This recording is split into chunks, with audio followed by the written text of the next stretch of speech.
పప్పుచారు పప్పు తయారు చేస్తున్నాను. ఇక్కడ చింతపండు పెట్టుకున్నానండి.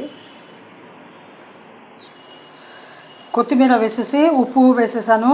ఇంకా చింతపండు రసం కూడా కలిపేసానండి. ఇంకా బాగా స్మాష్ చేసుకున్న అది బ్యాళ్ళు, ఆ తర్వాత టమాటాను బాగా ఉడికించి స్మాష్ చేసి పెట్టినాం కదా, ఈ విధంగా పెట్టుకొని ఇంకా తిరువాత ఇక్కడ వేసేసాను. ఇంకా ఇప్పుడు కరివేపాకు కూడా వేసేస్తున్నాను. ఇంకా తాలింపు వేసేస్తున్నాను.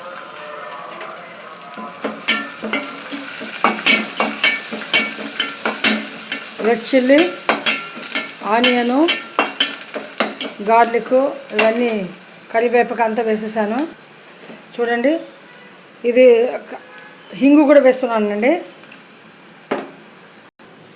చూడండి ఎంత చక్కగా ఉంది. బాగా తయారు చేసేసాను పప్పుచారు. Please like my channel, subscribe me.